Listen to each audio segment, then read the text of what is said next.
Movies had changed by, I mean, the ability to get films made late 50s, early 60s, thanks to the new American cinema, the avant-garde, the lightweight equipment, John Cassavetes. By that point, you could do anything, really. It depended if you had anything to say. Why can't I? Because I'm not part of that system. What I did have in mind was to combine what I knew, which was really a kind of a combination of a certain kind of reality with the actors that I saw Cassavetes, and mix that with the tradition of a Ford or an Orson Welles with the use of camera and that sort of thing. So I was trying to combine it all. You just keep going, no matter what anybody tells you.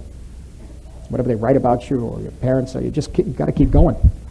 And keep going and hanging on, and you'll find it yourself. You'll find out yourself if you want to do it or not. You'll be in the middle of, I mean, that's what I always said about Cassavetes and Shadows. You know, he made it look like we can all shoot ourselves. We could just take cameras and shoot. And it got you to the point where you get there and you're ready to go and you've planned everything out and you're looking through the lens and you realize, I must be insane. What have I got? They're looking at me. Okay, I know exactly what to do. Let's go. But, you know, I mean, it gets you to that point because some people, and then around the same time I saw Shadows, Cassavetes, and I realized the emotion of that film was so strong and the sense of reality was so strong, and reality is a lousy word, but it was genuine. It was real. I didn't think they were actors.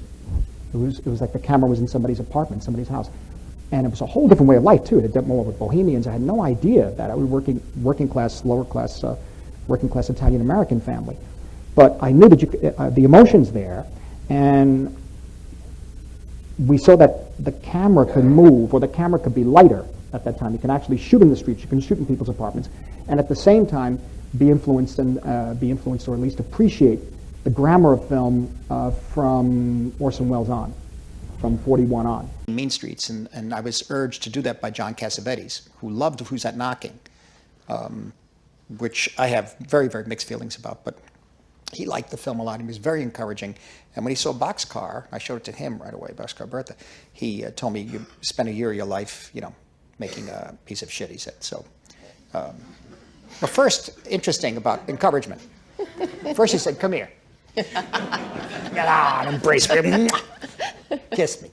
You know, and then he said, now, hold me by the shoulders. You just spent a year of your life doing something. I said, ah. He said, I know it looks good, and you like the girl in it, and the actors are nice, what you did with them, but you don't make that kind of film. You've got to do things like Knocking. You know, you got something you want to do. I said, yeah, we're working on it for a few years. Well, get an actor in it and try to work it so that you get a name actor, and the same old story. You have to, you know, and that was it. What's your take on Cassavetes? What's your